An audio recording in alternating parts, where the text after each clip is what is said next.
Hello and welcome to the Kanawha Valley Hustlers. This is Joe Justice. I am here at Meetup 64. I'm with Amanda. Amanda, tell me, what's your hustle? Well, my hustle is keeping West Virginia safe, keeping people alive, talking about mental health, and talking about suicide prevention out loud. Well, now I know that can be tough for people to talk about subjects like that. So we're going to break that stigma and talk about it for everybody right now, right? Yes, for sure. And I know we're here talking about small businesses and being in the Kanawha Valley, but we're in your small business and in business in general, we're all a community that has to take care of each other. So the more we can know about our mental health, the more you can be suicide aware and get the information out there, the more people we can save and take care of each other. Absolutely.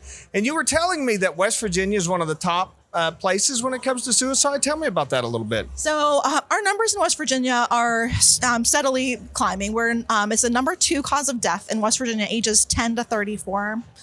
We're the number 12 state across the country in suicide death rates. And so we have a lot of work to do to end the stigma of suicide, to be able to talk about mental health, to bring mental health to our state, to be able to have resources for people so they can reach out, have places they can reach out and talk about their own mental health with someone too.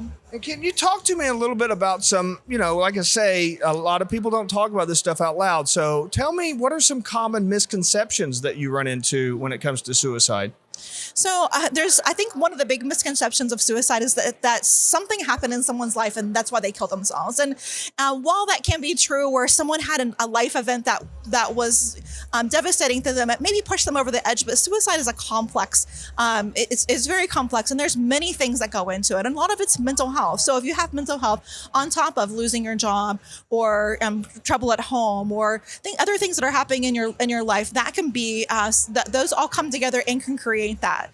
And I think we need to do a better job of talking about how we are feeling. We do it, every day, or say, oh, my stomach isn't feeling good. I've had this headache for days now. But how often do you say, I have been depressed for weeks and I'm not doing anything about it, and I'm not talking to anybody about it? And that's why we're losing people, is because people don't have a safe space to be able to say, this is how I'm feeling, and make it be normal to talk about that. And what about, I know not everybody that,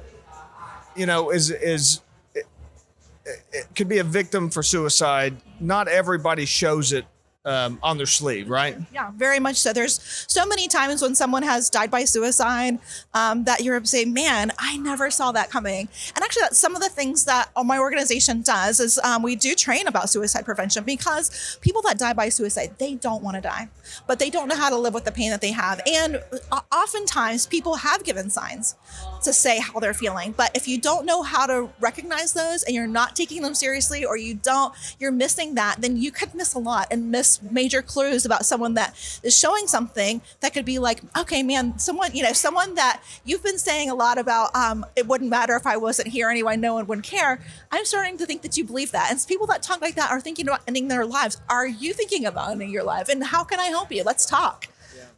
And now you said your organization works with people. Tell me some of the stuff that your organization does. Yeah, so that's why I'm really excited to be here in this event today and to be talking with people, because we're here in West Virginia. AFSP, American Foundation for Suicide Prevention, is a national organization. We're the West Virginia chapter. And so we're responsible in West Virginia for doing suicide prevention education, and for all age groups. There are, I said the number 2 cause of death, ages 10 to 34, but there are all age groups that are touched by suicide. And so we have suicide prevention education. We do a lot of advocacy work at our Capitol building. For those that don't know, there is a new Suicide Prevention Lifeline number. It's 988. It's going to be celebrating its 30-year anniversary. And that's from advocating for that and making those things happen, that we don't have to remember a long 1-800 number. We can now have a 3-digit number. So when you're in crisis, you don't have to be looking up a long digit number and just know 988. We have lost and healing programs. We have walk events. So we have 9 events around West Virginia where we're coming together.